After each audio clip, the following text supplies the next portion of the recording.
የኤፍራጥስ ወንዝ በሰው ልጅ ታሪክ ውስጥ ዝም ብሎ የሚፈስ የውሃ አካል ሳይሆን የእግዚአብሔርን ታሪካዊ ጣልቃ ገብነት፣ የቃል ኪዳን ታማኝነትና የወደፊት የትንቢት ፍጻሜዎችን የሚተርክ ሕያው ምስክር ነው።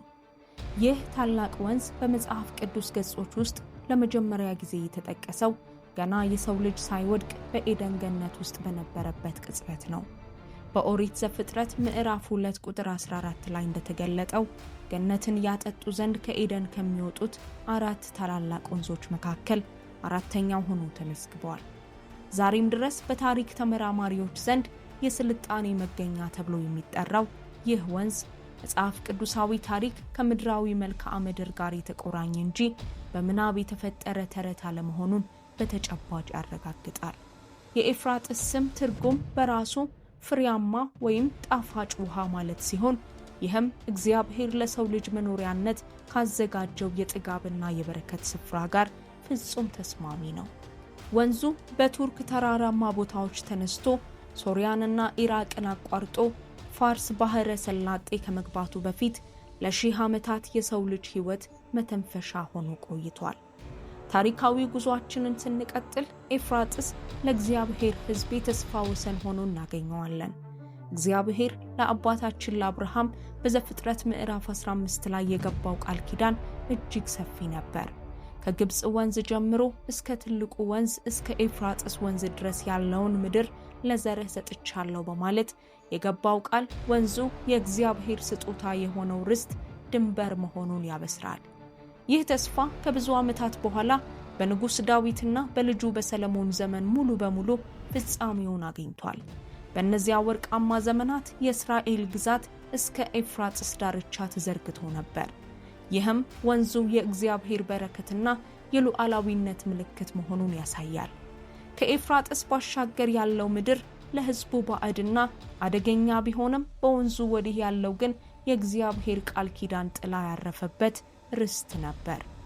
ይሁን እንጂ ይህ ወንዝ በታሪክ ሂደት ውስጥ የክብር ስፍራ ብቻ ሳይሆን የሐዘንና የፍርድ አውድማም ሆኖ አልፏል። በመጽሐፍ ቅዱስ ታሪክ ውስጥ ባቢሎን በእግዚአብሔር ላይ የማመጽ የትዕቢትና የጣዖት አምልኮ ማዕከል ተደርጋ ተጠቅሳለች። ታላቁ የኤፍራጥስ ወንዝ ደግሞ በዚህች ታላቅ ከተማ መካከል ለምነትንና ኃይልን እየሰጠ ይፈስ ነበር። ጥንታዊቷ ባቢሎን ጥበቃዋንና ምሽጓን በኤፍራጥስ ላይ አድርጋ ነበር። ነገር ግን የእግዚአብሔር ሕዝብ በትዕቢታቸውና በኃጢአታቸው ምክንያት ተማርከው ወደ ባቢሎን በወረዱ ጊዜ በኤፍራጥስ ወንዝ ዳርቻ ተቀምጠው የጽዮንን ክብር እያሰቡ ያለቀሱበትን ታሪክ በመዝሙረ ዳዊት 137 ላይ እናነባለን። ወንዙ ለምርኮኞቹ የእንግልትና የናፍቆት ምልክት ነበር። በጥንታዊው ዓለም ኤፍራጥስ የዓለማት መለያ ወሰን ተደርጎ ይታይ ነበር። ከወንዙ ማዶ ያሉት ኃያላት እንደ አሦርና ባቢሎን በእግዚአብሔር ሕዝብ ላይ የሚመጡ የፍርድ መሳሪያዎች ሆነው በተደጋጋሚ ተነስተዋል። ይህንን ታሪካዊና መንፈሳዊ ጉዞ ይበልጥ ግልጽ የሚያደርጉ 6 ወሳኝ ነጥቦችን በጥልቀት ስንመለከት በመጀመሪያ የናምሩድንና የባቢሎንን ግንብ ምስጢር እናገኛለን። ታሪካዊው የኤፍራጥስ ወንዝ የሰው ልጅ ለመጀመሪያ ጊዜ እግዚአብሔርን በይፋ የተቃወመበትና የአመጽ አምባ የገነባበት ስፍራ ነው። በኦሪት ዘፍጥረት ምዕራፍ 11 ላይ የተጠቀሰው ዝነኛው የባቢሎን ግንብ የተገነባው በኤፍራጥስ አቅራቢያ በሚገኘው በሰናኦር ሜዳ ላይ ነው። በዚህ ስፍራ ናምሩድ የተባለው የመጀመሪያው ዓለም አቀፍ አምባገነን ወንዙን እንደ ኢኮኖሚ ማዕከልና እንደ መገናኛ መስመር በመጠቀም የራሱን መንግስት መሰረተ። የናምሩድ ዓላማ በኤፍራጥስ ዳርቻ ላይ ሆኖ ስሙን ማስጠራትና መለኮታዊውን ሥርዓት መገዳደር ሲሆን ይህ ታሪካዊ ክስተት በዮሐንስ ራእይ ላይ ታላቂቱ ባቢሎን ተብሎ ለተጠቀሰውና በመጨረሻው ዘመን ለሚነሳው የሐሰት አምልኮና የአመጽ ሥርዓት ወይንም ሲስተም እንደ መሰረትና እንደ መንፈሳዊ መነሻ ተደርጎ ይወሰዳል። ባቢሎን ታላቂቱ ጋለሞታ በሚል የሰራሁት ቪዲዮ አለ፣ እሱን እንድትመለከቱ ተጋብዛችኋለሁ። በሁለተኛ ደረጃ የአብርሃም ተሻጋሪ ወይም ዕብራዊ ተብሎ መጠራትን እናያለን። ዕብራዊ የሚለው ቃል ጥንታዊ ትርጉም ተሻጋሪ ወይም ከወንዝ ማዶ የመጣ ማለት እንደሆነ የታሪክና የቋንቋ ምሁራን ይስማማሉ። አብርሃም ከከለዳውያን ኡር ተነስቶ በእግዚአብሔር ጥሪ ወደ ከነዓን ሲመጣ ታላቁን የኤፍራጥስን ወንዝ መሻገር ነበረበት። ይህ መሻገር ዝም ብሎ ጉዞ ሳይሆን የአሮጌው የጣዖት አምልኮ ሕይወት ያበቃበትና የእግዚአብሔር ሕዝብ ታሪክ የጀመረበት ትልቅ ምዕራፍ ነበር። ኤፍራጥስ በአሕዛብ ዓለምና በእግዚአብሔር የተስፋ ምድር መካከል እንደ መንፈሳዊ ድንበር ሆኖ አገልግሏል። አብርሃም ወንዙን መሻገሩ ለእግዚአብሔር ያለውን ፍጹም መታዘዝና ከዓለም ተለይቶ ለእግዚአብሔር መኖሩን የሚያሳይ ታላቅ ተምሳሌት ነው። በሶስተኛ ደረጃ የወንዙ መድረቅ በታሪክ ውስጥ በተለይም በዳሪዮስ ድል ጊዜ መከሰቱን እናስተውላለን። በዮሐንስ ራእይ ላይ የተነገረው የኤፍራጥስ ውሃ መድረቅ ትንቢት ቀደም ሲል በታሪክ ውስጥ አንድ ጊዜ እጅግ አስገራሚ በሆነ ሁኔታ ተከስቶ ነበር። በጥንት ዘመን ባቢሎን ሊደፈር የማይችል ግዙፍ ግንብና በዙሪያዋ የሚፈስ ጥልቅ የኤፍራጥስ ውሃ ነበራት። ሆኖም ሜዶንና ፋርስ ባቢሎንን ድል ሲያደርጉ የፋርሱ ንጉሥ ዳሪዮስ የወንዙን አቅጣጫ ወደ ሌላ ቦይ በማስቀየር የኤፍራጥስ ውሃ እንዲደርቅ አደረገ። በዚያው ሌሊት የዳሪዮስ ወታደሮች በደረቀው የወንዝ ወለል በኩል በእግራቸው በመሄድ ሳይታሰቡ ከተማዋን ተቆጣጠሯት። ይህ ታሪካዊ ክስተት በራእይ 16 ላይ ለተጠቀሰውና ከፀሐይ መውጫ ለሚመጡ ነገስታት መንገድ እንዲሰናዳ ለሚደረገው ትንቢታዊ መድረክ እንደ ጥላ ወይም እንደ ቅድመ ምሳሌ ሻዶ ሆኖ ያገለግላል። በአራተኛ ደረጃ የኤፍራጥስ ወንዝ በነቢያት ትንቢት ውስጥ ያለውን ሚና ስንመለከት የኤርሚያስ መታጠቂያ ታሪክን እናገኛለን። ነቢዩ ኤርሚያስ በኤፍራጥስ ወንዝ ዳርቻ ያደረገው አንድ እጅግ አስገራሚ ተምሳሌታዊ ተግባር በመጽሐፍ ቅዱስ ውስጥ ተመዝግቧል። ኤርሚያስ 13 እግዚአብሔር ነቢዩን አዲስ የጥጥ መታጠቂያ ወይም ቀበቶ ገዝቶ እንዲታጠቅ ከዚያም ሄዶ በኤፍራጥስ ዳርቻ ባለ የአለት ስንጥቅ ውስጥ እንዲደብቀው አዘዘው። ከብዙ ቀን በኋላ ነቢዩ ሄዶ መታጠቂያውን ሲያወጣው መታጠቂያው ተበላሽቶና በስብሶ ለምንም ነገር የማይጠቅም ሆኖ አገኘው። ይህ ድርጊት እግዚአብሔር በኤፍራጥስ ዳርቻ በባቢሎን ምርኮኞች ሆነው ለሚቆዩትና ከእግዚአብሔር ለራቁት የእስራኤል ልጆች የሰጠው ማስጠንቀቂያ ሲሆን ወንዙ የእግዚአብሔርን ቅጣትና ተለይቶ መቆየትን የሚያሳይ ትንቢታዊ ምልክት ሆኖ አገልግሏል። በአምስተኛ ደረጃ ከወንዙ ማዶ ያሉ አማልክትና መንፈሳዊ መስመር ይነሳሉ። ኢያሱ ከመሞቱ በፊት የእስራኤልን ሕዝብ ሰብስቦ ባደረገው ታሪካዊ ንግግር ኢያሱ 24:2 ኢያሱም ለሕዝቡ ሁሉ እንዲህ አለ፣ የእስራኤል አምላክ እግዚአብሔር እንዲህ ይላል፣ አባቶቻችሁ የአብርሃምና የናኮር አባት ታራ አስቀድመው በወንዝ ማዶ ተቀመጡ፣ ሌሎችንም አማልክት አመለኩ ብሏል። ይህ ቃል ኤፍራጥስ ዝም ብሎ ወንዝ ሳይሆን በጣዖት አምልኮና በእውነተኛው አምልኮ መካከል ያለ ትልቅ የመለያ መስመር እንደነበር ያሳያል።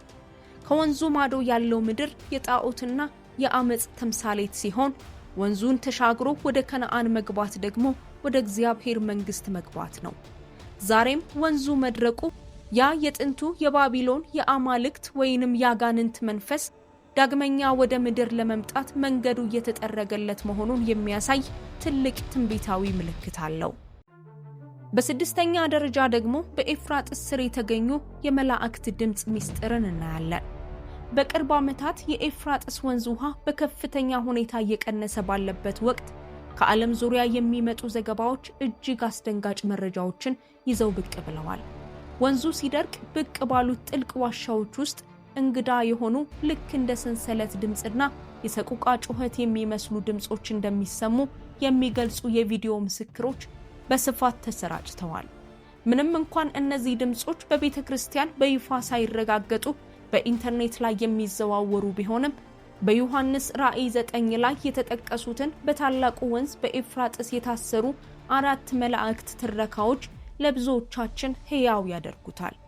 ይህ ክስተት ዓለም በመጨረሻው ሰዓት ላይ መሆኗንና የታሰሩት መንፈሳዊ ኃይላት የሚፈቱበት ጊዜ መቃረቡን የሚጠቁም ታላቅ የንቃት ደወል ሆኗል። አሁን ደግሞ ወደ ዘመናችን እውነታ ስንመለስ የኤፍራጥስ ወንዝ ሁኔታ ዓለምን እያነጋገረ ይገኛል። ባለፉት ጥቂት 10 ዓመታት ወንዙ በከፍተኛ ፍጥነት እየደረቀ መሆኑ የታወቀ እውነታ ቢሆንም ይህ ክስተት ከከርሰ ምድር ውሃ መቀነስ ወይም ከአየር ንብረት ለውጥ በላይ የሆነ ጥልቅ መንፈሳዊ መልእክት አዝሏል። ለዚህ ድርቅ ምክንያት በቱርክና በሶሪያ የተገነቡ ግዙፍ ግድቦች ብቻ ሳይሆኑ በመካከለኛው ምስራቅ የታየው ከፍተኛ ድርቅ እንደሆነ ሳይንቲስቶች ቢናገሩም መንፈሳዊ አይን ላለው አማኝ ግን ይህ ድርቅ በዮሐንስ ራእይ ምዕራፍ 16 ቁጥር 12 ላይ የተጻፈው ትንቢት መቅድም ወይም የመጀመሪያ ምዕራፍ ነው። ቃሉ ከፀሐይ መውጫ ለሚወጡ ነገስታት መንገድ እንዲሰናዳላቸው ውሃው ደረቀ የሚል ሲሆን ይህም የሚያሳየው የኤፍራጥስ መድረቅ ዝም ብሎ የተፈጥሮ ክስተት ሳይሆን ለታላቁ የአርማጌዶን ጦርነት የሚደረግ ግዙፍ መንፈሳዊና ወታደራዊ ዝግጅት መሆኑ ነው። ወንዙ የደረቀ ሲሄድ ለሺህ ዓመታት በውሃ ተሸፍነው የነበሩ ጥንታዊ ፍርስራሾች፣ ሚስጥራዊ ዋሻዎችና የመቃብር ስፍራዎች ብቅ እያሉ ነው። ይህ ሁኔታ ለታሪክ ተመራማሪዎች ትልቅ ግኝት ቢሆንም ለኛ የመጽሐፍ ቅዱስ አማኞች ግን ድንጋጤንና ጥንቃቄን የሚያጭር ትልቅ ትርጉም አለው። በመጽሐፍ ቅዱስ ውስጥ ጥልቁ ወይም የውሃ በታች ስፍራዎች ብዙውን ጊዜ ከወደቁ መላእክትና ከታሰሩ መንፈሳዊ ኃይላት ጋር ተያይዘው የሚጠቀሱ ሲሆን የኤፍራጥስ መድረቅ በራእይ 9 ላይ የተጠቀሱት አራቱ መላእክት የሚፈቱበትን ጊዜ መቅረቡን ይጠቁማል።